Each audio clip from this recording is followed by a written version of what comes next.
মেয়েদের হাসি খুব সুন্দর হয় আর ছেলেদের কান্না হয় কষ্টের। কারণ ছেলেরা খুব বেশি কষ্ট না পেলে কাঁদে না, আর মেয়েরা খুব বেশি খুশি না হলে মন থেকে হাসে না। যে মেয়েটি আপনার সাথে দেখা করার সময় দেরি করে আসবে, মনে করবেন সে আপনার কাছে নিজেকে গুছিয়ে পরিবেশন করতে চায়। প্রতিটা মানুষ সুন্দর মন নিয়ে এই পৃথিবীতে আসে, কিন্তু পরিবেশ, পরিস্থিতি এবং কিছু মানুষ সেই সুন্দর মনগুলোকে নষ্ট করে দেয়। দিয়াশলাইয়ের কাঠি আগে নিজে জ্বলে, তারপর অন্যকে জ্বালায়। তেমনি রাগ আগে নিজের ক্ষতি করে, তারপর অন্যের ক্ষতি করে। এই পৃথিবীতে আমরা কে কতদিন বেঁচে থাকবে এটা গুরুত্বপূর্ণ বিষয় নয়। গুরুত্বপূর্ণ বিষয় হলো মানুষের মনে আমরা কতদিন বেঁচে থাকব।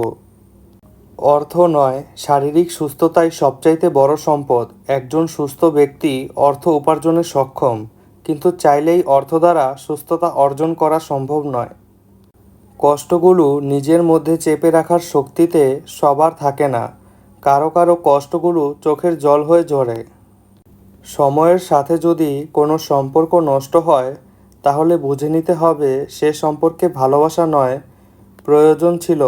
জীবনে খারাপ সময় আসবে, মানুষ ঠকাবে, কাছের মানুষ চেঞ্জ হয়ে যাবে, বন্ধুবান্ধব বেইমানি করবে।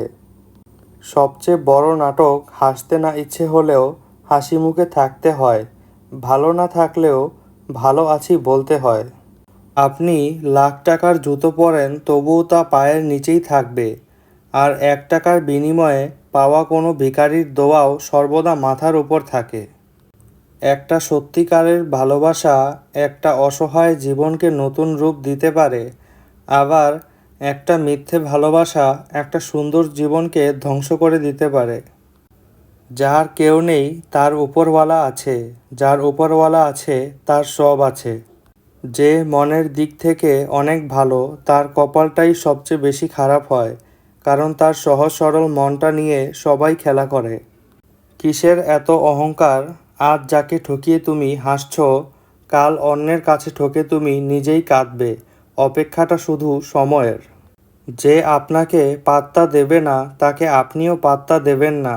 সে যত বড় বিখ্যাত মানুষই হোক না কেন, মনে রাখবেন 3টি সময়ে আপনি কাছের মানুষগুলোর আসল রূপ চিনতে পারবেন।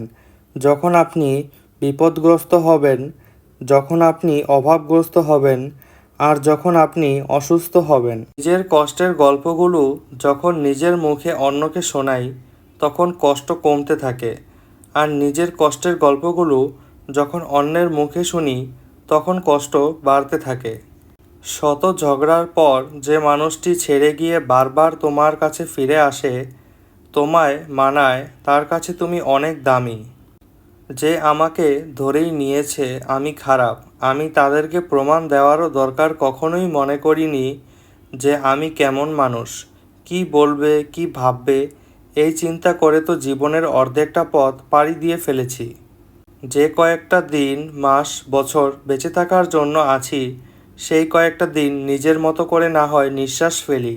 যারা একবার ছেড়ে চলে যায় এবং আবার পরে ফিরে আসে, বিশ্বাস করো তারা আবার ছেড়ে যাবে, তুমি চাইলেও তাকে আটকায় রাখতে পারবে না।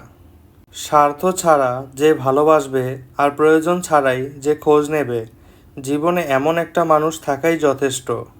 কেউ যদি অবহেলা করে, দোষ তার নয়, দোষ নিজের, কারণ তুমি তার কাছে বেশি আশা করে ফেলেছ। একটা মানুষের খারাপ সময় বেশি দিন থাকে না। খারাপ সময় পেরিয়ে ভালো সময় আসবেই। ওই সময়টাতে কে কী করলো তাই বেশি মনে থাকে। ধৈর্য ধরো, শেষে সব ঠিক হবে। সেই আমার প্রকৃত বন্ধু, আড়াল থেকে যে আমার প্রশংসা করে, সামনাসামনি তো দুশ্মনও দুশ্মনের প্রশংসা করে। যারা সত্যিকারের ভালোবাসার মানুষ হয়, তারা হয় সবচেয়ে আলাদা, যে হবে তোমার শুরু এবং তোমার শেষ। যখন তুমি সেই রকম কাউকে পেয়ে যাবে, তখন তুমি দুনিয়ার আর কিছুই প্রত্যাশা করবে না। 9টি মিস কল দেখে ছেলে তার মাকে রেগে গিয়ে ফোন দিয়ে বলল, তোমাকে বলেছি না অফিসে থাকাকালীন কখনো ফোন করবে না। তার মা মৃদু স্বরে বলল, তুই আজ খাবারের টিফিন বক্সটা ফেলে গিয়েছিস বাবা, তাই তোর অফিসের বাইরে দাঁড়িয়ে অপেক্ষা করছিলাম।